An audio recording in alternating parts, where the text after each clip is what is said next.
Salut, résumé du film, Toi. Aujourd'hui, je vais vous expliquer une série télévisée dramatique surnaturelle américaine appelée Manifeste. Spoiler à venir. Fais attention. Fini. Prends soin de toi. La famille Stone est dans un aéroport de la Jamaïque en attendant leur vol de retour à New York. La compagnie aérienne annonce qu'en raison d'une surcharge de réservation, certains passagers devront être transférés sur le vol 828. Il décollera un peu plus tard. Un détective de police, Michaela, son frère Ben et son fils Los et Michael décident de prendre le vol 828 tandis que le reste de la famille rentre chez lui. Tôt. Dans la scène suivante, le trio neige en vol 8 à 8 et attend d'atterrir. Soudain, une tempête apparaît de nulle part, faisant traverser l'avion à des turbulences agressives. Les lumières s'éteignent et les lumières d'urgence sont allumées, ce qui fait paniquer tout le monde. Une minute plus tard, tout revient à la normale et ils continuent leur chemin vers l'aéroport JFK. Toutefois, l'on demande au pilote de faire une descente vers un autre aéroport. L'opérateur à l'autre extrémité semble nerveux en entendant le nom du vol 828. On dit au pilote qu'il y aura du personnel militaire et médical qui les attendra lorsqu'ils atterriront. Toujours confus, ils font atterrir l'avion. Le directeur de la NSA, Vance, est le principal enquêteur sur les lieux. Il informe les passagers confus qu'ils ont quitté la Jamaïque le 7 avril 2013, mais que la date actuelle est le 4 novembre 2018. Tous les passagers du vol sont portés disparus, présumés morts depuis 5 ans et demi. Ensuite, nous sommes ramenés au jour où ils étaient à l'aéroport. La fille, Michaela, est détective au département de police de New York. Elle regarde sa famille et dit qu'elle pense à quel point ils sont stressés derrière leur visage heureux. Son frère Ben et sa femme Grace sont mariés depuis 15 ans et sont toujours amoureux. Ils ont une paire de jumeaux, Cal et Olive.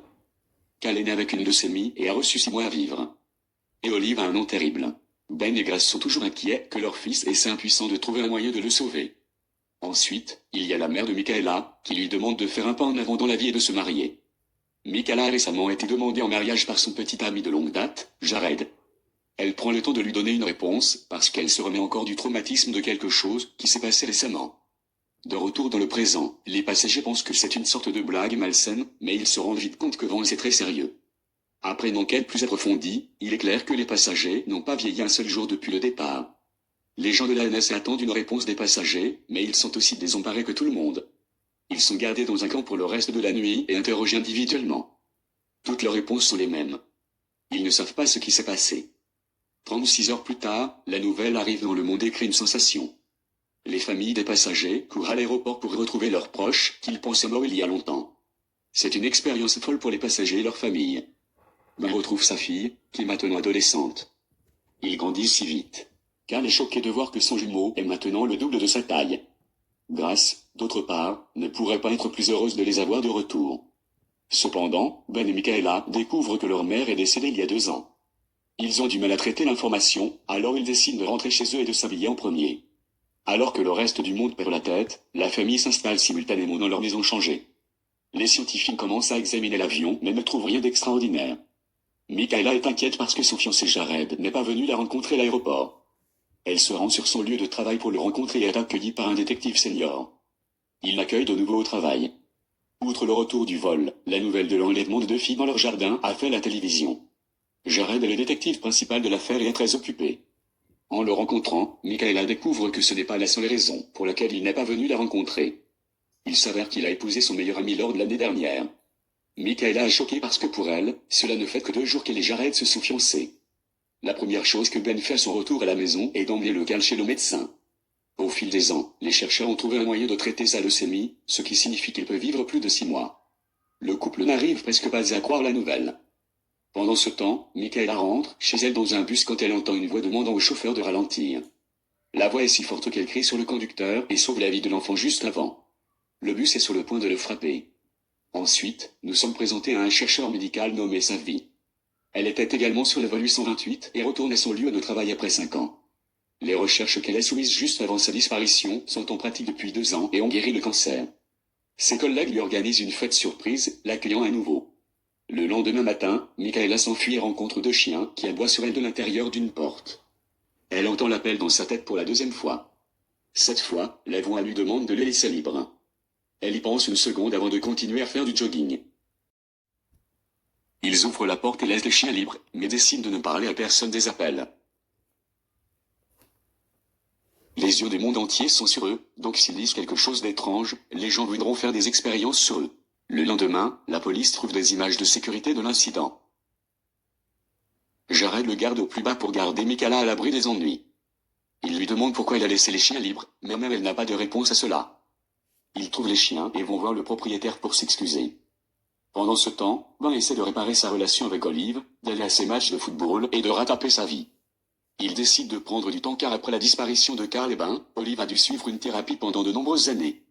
Dès que Michaela se rapproche des chiens, elle entend à nouveau la voix demander de les libérer. Jared parle au propriétaire du chien, lui expliquant la situation. Mais Michaela ne peut pas se concentrer à cause de la voix. Elle ouvre soudainement la porte d'une pièce par pur instinct. À l'intérieur se trouvent les 2 filles qui ont été enlevées il y a quelques jours. La voix lui avait demandé de libérer les filles, pas les chiens. Jared est choqué, mais il n'a pas le temps de comprendre ce qui s'est passé car il doit arrêter le ravisseur. Les forces de police croient que Michaela est prête à continuer son travail, puisqu'elle a pu résoudre l'affaire juste après son retour. Ils lui permettent de venir travailler, mais la mettent en service pendant quelques jours. Ailleurs, Ben et sa famille jouent ensemble à un jeu de société. Grace reçoit un texto de son petit ami disant qu'elle lui manque. Elle était en couple avec un homme avant le retour de Ben, mais n'a pas encore le courage de le lui dire. Dans le même temps, certains passagers du vol ont un léger mal de tête et quelque chose dans leur cœur leur dit d'aller à l'aéroport instantanément. Quand ils arrivent, ils sont choqués de se voir, sachant qu'ils ont tous la même envie. Soudain, l'avion explose en morceaux sans que rien ne le déclenche. Lorsque la NSA découvre que 20 passagers étaient présents sur les lieux, ils sont amenés pour interrogatoire. Tous donnent la même réponse qu'ils. J'avais juste envie de venir à l'aéroport. C'est ce que je ressens chaque fois que je me retrouve chez McDonald's. Ils sont relâchés après 10 heures d'interrogatoire, mais les fonctionnaires les surveillent de près pour s'assurer qu'ils ne cachent pas quelque chose. Au petit déjeuner le lendemain matin, Jared entend un air spécifique jouer dans sa tête. Personne d'autre ne l'entend, ce qui le fait remettre en question sa santé mentale. Après la matinée mouvementée, lui et Grace mènent Cal pour Chameau, où il rencontre sa vie. En découvrant qu'elle était également sur 828, ils sont choqués parce que Cal est traité en utilisant sa découverte. Pendant ce temps, Michaela se met au travail et trouve des seigneurs. Ils étaient les meilleurs amis, mais cette fois Michaela ne peut pas se faire parler avec elle. Plus tard, on lui dit qu'elle devra prendre une royale psyché avant de retourner au travail. Ben franchit un signal quand il entend à nouveau la même mélodie et décide de la suivre. Cette fois, il rejoint un chanteur de Rurad, qui est également dans le vol avec eux. Il s'avère que Rad a laissé son fils de 13 ans avec son voisin lorsqu'il est monté à bord de l'avion pour la première fois. Maintenant, il a découvert que son fils ado est en prison, mais personne ne laisse le pauvre homme le rencontrer. Jared a été appelé pour l'aider, ce qui signifie qu'il doit aider Radiant. En utilisant les connexions du NIP, il organise une rencontre entre Rad et son fils. Adio a été arrêté pour avoir volé dans une bijouterie dans laquelle il travaille, mais il insiste sur le fait que ce n'était pas lui. Je mens peut-être, mais quelque chose dit à Ben qu'il ne l'est pas. À la maison, Ben dit à Michaela de garder les appels secrets de Grace aussi. Il ne veut pas qu'elle se sente différente du Ben qu'il était il y a 5 ans. Surtout parce qu'elle a essayé de garder ses distances quand ils sont seuls ensemble. Le lendemain matin, Grace reçoit un appel de son petit ami qui l'exhorte à dire la vérité à Ben. Alors qu'elle lui explique la situation, Michaela l'entend. Elle promet de ne pas le dire à Ben, mais demande à Grace de comprendre rapidement ce qu'elle veut faire.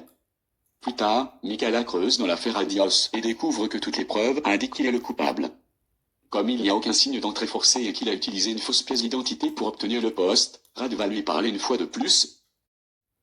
Cependant, des choses comme ses collections rock et ses Lego en édition limitée lui manquent. Il s'avère qu'à l'insu de Grace, Olive les avait stockés dans une unité de stockage. Et les Ben vont récupérer le truc et Ben découvre que l'unité appartient au petit ami de Grace, Danny. Olive le serre dans ses bras et s'excuse. Avant qu'il ne puisse déplacer les boîtes, Ben entend à nouveau la mélodie, mais cette fois dans la vraie vie. Il le suit et découvre qu'il s'agit de la sonnerie du fils du propriétaire de la bijouterie. C'est lui qui a volé les bijoux et blâmé Adio. Ben appelle immédiatement la police et le fait arrêter. À la fin, Adio est libéré et Rad ne pourrait pas être plus heureux. Michaela parcourt sa page Facebook et trouve plusieurs messages de l'ordre au fil des ans. Cela lui fait se souvenir de l'amitié qu'ils ont partagée. Elle va à la place du Seigneur et la retrouve en lui pardonnant tout ailleurs. Ben confronte Grace à propos de son histoire d'amour. Il ne blâme pas Grace d'être avec quelqu'un d'autre pour surmonter la douleur de perdre son mari et son enfant. Grace est reconnaissante d'avoir un homme aussi compréhensif que son mari. Après cela, nous sommes présentés à Kelly, l'un des 828 passagers, qui a été le plus bruyant sur ce qui leur est arrivé. Elle passe des interviews et reproche au gouvernement d'avoir caché quelque chose. Puis, quand elle regarde les nouvelles la nuit, quelqu'un là-bas. En quelques heures seulement, sa maison est entourée par la police. Ben le découvre également par les nouvelles et demande à la famille de faire attention aux étrangers car le décès pourrait avoir été lié au fait qu'elle était passagère. Il reçoit un appel de Sophie qui dit qu'elle a trouvé une protéine non découverte dans le sang de vache qui n'était pas là avant le retour. Ils ont décidé de garder le secret avant qu'elle puisse faire plus de recherches pour savoir de quoi il s'agit exactement. Suite à l'appel, Michaela et Ben se rendent chez Kelly pour enquêter sur le meurtre. Cependant, ils sont interrompus par Vance qui les expulse parce que l'affaire liée au vol était une question de sécurité nationale. Dehors, ils rencontrent le mari de Kelly, Taylor, qui dit que sa femme a eu un appel hier avant qu'il ne lui en demande plus à ce sujet, il s'en va. Michaela a également entendu la phrase « posséder votre vérité » dans sa tête. Elle entend Kelly dire la même chose dans son interview et se rend compte qu'elle est censée trouver le meurtrier de Kelly. Plus tard, elle et Ben vont parler à Taylor, qui se prépare pour les funérailles. Il pense que Kelly a été tuée à cause des interviews et la femme de chambre aussi. Quand il commence à recevoir des invités, les frères et sœurs se voient dehors. Cependant, cela rappelle Amla la mort de son ami Evie. Quelques mois avant la disparition du vol, Michaela a eu un accident de voiture avec Evie. Evie est morte dans l'accident et depuis que Michaela conduisait, elle ne s'est jamais pardonné de posséder sa vérité. Elle se rend chez les parents d'Evie et retrouve sa mère. La dernière fois que Michaela était ici, elle a été expulsée parce que le couple ne voulait pas la voir. Mais cette fois, Beverly l'invite à entrer. Michaela découvre bientôt qu'elle est atteinte de démence et pense toujours que sa fille est en vie. Il a creusé sur Kelly et a découvert qu'elle et son mari possédaient un centre commercial au centre-ville. Michaela se souvient que la femme de chambre a mentionné un centre commercial en parlant de Kelly hier. Cet endroit pourrait contenir les réponses qu'il recherche. Pour plus de vidéos comme celle-ci, activez les notifications et laissez un like pour aider la chaîne.